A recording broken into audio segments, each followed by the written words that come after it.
The Middle Ages lasted for about 1,000 years, so there was a lot of change that took place during this time. Toward the end of the Middle Ages, the last few hundred years, they began to develop new farming methods, which increased the food supply. Fewer farmers were required, and they were actually producing more food because of these new techniques that had been created. So many of these people who no longer were needed on the farms began to move into towns. Some of these towns were like London and Paris. As people begin to move into the towns, they also begin to have a bit of social mobility. During the height of the feudal system, there were the serfs at the bottom, and then a big gap in power and wealth to when you went to the knights, nobles, and kings, who were the upper class. So now we're seeing the emergence of a middle class.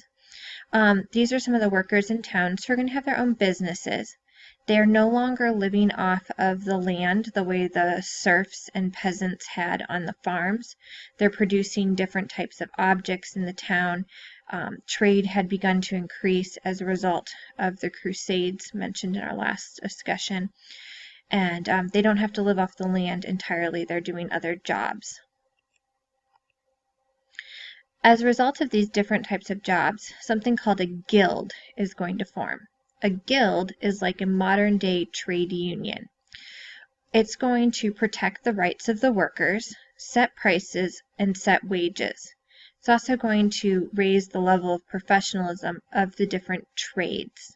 When I say trades, I'm talking about people who are tailors, blacksmiths, potters, people who are now part of this new middle class. And because of these new trades and businesses, that was one of the factors that led to the rise of the middle class. There were other changes taking place to medieval society, some changes in how the government was forming. In the early parts of the Middle Ages, there were small kingdoms and not large countries.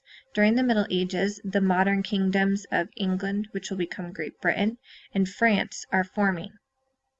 One of these events was a person from France, an area called Normandy, named William the Conqueror, is going to believe that he has the right to the throne of England. And he is going to travel with a large army from France across the Channel to England and overthrew the King of England. And this was this main event was the Battle of Hastings in 1066 AD. One of the most famous primary sources of this time is a piece of fabric with a weaving of a picture on it. It's called the Bayeux Tapestry, and it recounts the events of this. So when William the Conqueror took over England, he also had a claim to part of France. So there's these two nations that are beginning to form, and the events of the Battle of Hastings are one of the things that helped form modern England. A few generations later, another king of England named King John is going to claim that he has unlimited power, which is the same as absolute power, over England, and that even the laws of the land do not apply to him.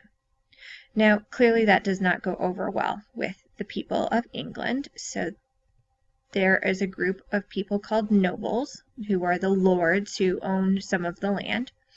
They are not happy with King John, and so they forced him to sign a document called the Magna Carta in 1215 CE. What this did is it was one of the first times in history when a king's power was limited. And it states that the law is above the king and the king was supreme, meaning that he was the most powerful person in the area. Now, this is, again, for the first time saying that the law has more power than the king. This is going to limit the king's power. It also is going to be a model that the United States used to help form its own government, and it's going to provide for trial by jury which means that if a person is accused of a crime, they get to have a jury, which is a group of their peers, to decide, listen to the evidence, and then decide if they are guilty or not guilty. And as I mentioned before, this is going to influence the writers of the U.S. Constitution. So there will be a number of documents from European history that will be used to help model the United States history. The Magna Carta is one of them. What you're looking at right now on the top of this is the Bayeux Tapestry, which is going to show the Battle of Hastings in 1066, where William the Conqueror will become the new King of England. At the bottom of our page is an image showing the Magna Carta, and then another image showing the nobles here forcing King John to sign the Magna Carta.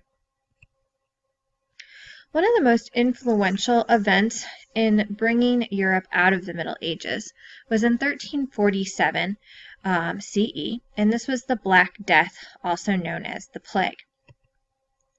A disease called the bubonic plague, which is carried by fleas on rats, usually over trade routes, came into Europe from Asia. It entered Western Europe off of the Mediterranean Sea. There were some rats that had been infected with the disease, and then the rats would have fleas around them. The fleas would bite the rats, and when they no longer had a food source from the rats who had died from the disease, the fleas would bite humans, passing the plague over to the humans. This is going to be a major event, as I mentioned before, and it will kill 1 out of every 3 people in Western Europe. So 33% of Western Europeans will die in about a 4-year time period from the plague. At the end of the plague, because there was such a huge loss of life, one of the largest epidemics in the history of the world to kill such a large portion of the population in such a short period of time, it's going to lead to the rise of the middle class. The people who survived the plague would begin to demand higher wages and more rights. Before, there was so many different peasants out there that there weren't really they didn't have anything to stand on to ask for more rights. Whereas once they became fewer in people and the work was still there in a large amount, they began to be able to say, hey, we'd like to have more rights. These were the things we wanted. And even were able to leave the manors which they hadn't been able to do before, and many of them will move into the cities.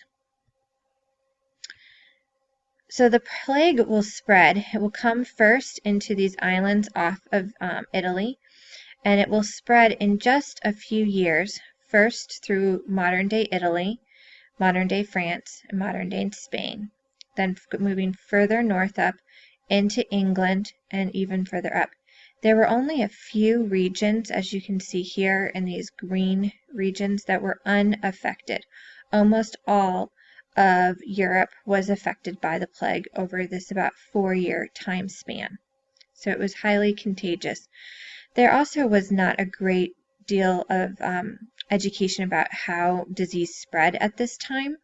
They thought that there were vapors in the air, sometimes smells, that caused people to spread disease.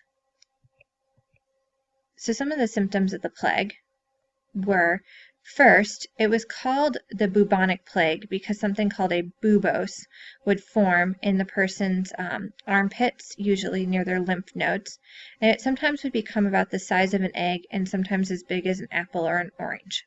That was the first sign that a person had gained this awful disease. Then they began to develop vomiting and a fever, and slowly they began to have some bleeding underneath their skin, as you can see in the cartoon right here, which is going to lead to the disease being known as the Black Death because of the dark splotches and very dark bruising that happened to them. Eventually, they would begin to have bad spasms and pain, and about day 5 into the disease, sometimes the buboes would burst, expelling a black liquid from it, and if that happened, sometimes they would be able to live.